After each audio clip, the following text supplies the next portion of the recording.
Hello friends, ఈరోజు అద్భుతమైన వంట చేశాను. దానికన్నా ముందు మార్నింగ్ రొటీన్లో సన్ బాత్, సూర్యుడిని ఎండ తీసుకోవడం అలవాటైంది. యోగా, సూర్య నమస్కారం చేస్తున్నాను. తర్వాత తర్వాత ఈరోజు సూపర్ కుకింగ్ చేశాను అనమాట. యాజ్ యూజువల్ మట్టి పాత్రలో అసలు జస్ట్ కంప్లీట్ అటెన్షన్తో చేసి మట్టి పాత్రలో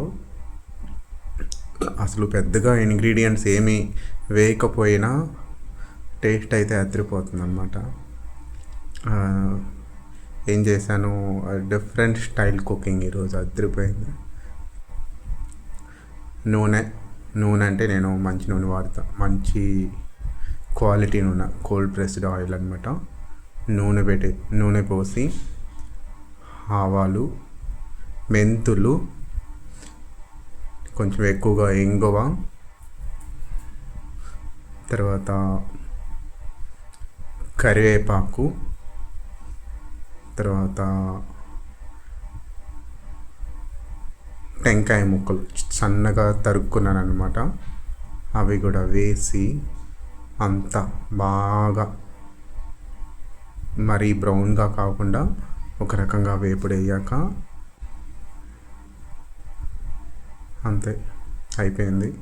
నీళ్లు పోసి అది ఇంకా వేడెక్కనివ్వాలి. ప్యారలల్గా గోసు తరుక్కున్నాను. గోసుతో పాటు ఒక చిన్న క్యారెట్ ఇంత సైజు వేసాను. అంతే, బాగా నీళ్ళల్లో వేసేసి, వేడెక్కుతున్న నీళ్ళల్లో వేసి బాగా ఉడికించడమే. ఇంకా తట్ట మూసేసి, ఆ తట్ట కూడా మట్టి పాత్ర తట్ట ఎక్సలెంట్గా ఉందండి. అది విజిల్ లాగా పనిచేస్తుంది అనమాట.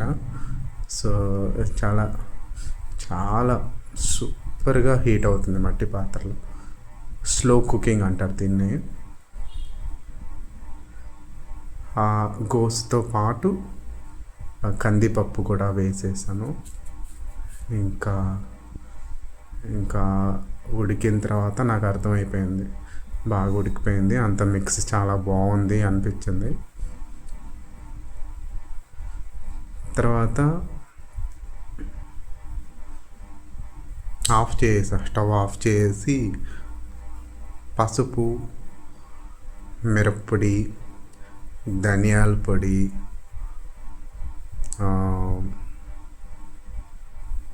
కొంచెం గరం మసాలా పొడి, కొంచెమే వేసా.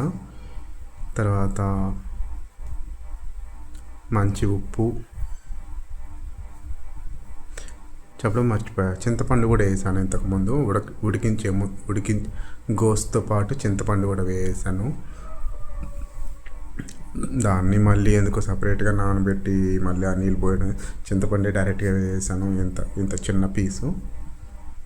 సో ఇప్పుడు ఎక్కడ ఉన్నాను, మిరప్పొడి, ధనియాల పొడి, పసుపు, కొంచెం గరం మసాలా,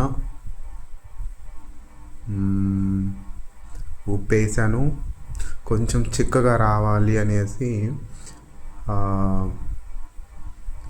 తమిళ్లో పొరికడల అంటారు, శనగల పప్పు, అది ఆల్రెడీ పొడి చేసుకున్నాను. అది ఒక 2 స్పూన్లు వేసాను.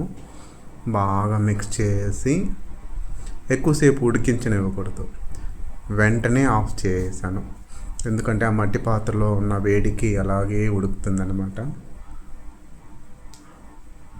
తర్వాత ఆఫ్ చేసిన తర్వాత అలానే తట్ట మూసించేసి దించకుండా ఒక హాఫ్ అన్ అవర్ తర్వాత కానీ మొత్తం కలపెట్టేసి తీసుకుంటే స్వర్గం. ఇంకా అన్నంలో కలుపుకుంటుంటే అక్కడక్కడ టెంకాయ ముక్కలు తగులుతుంటే భలే ఉంది. కరెక్ట్గా నవ్వులుతూ, టెంకాయ పీసులు నవ్వులుతూ, రకమైన టేస్ట్. టమాటో ఆనియన్ లేకుండా ఎంత బాగా వచ్చిందో ఈ కర్రీ. ఇంకా ఏదైనా కొత్తగా చేయాలి. అందరూ దీన్ని బిర్యానీ అంటున్నారు. బిర్యానీ అదిరిపోయిందో వచ్చినారు, కానీ అది బిర్యానీ కాదు, ఇట్స్ ఎ కర్రీ.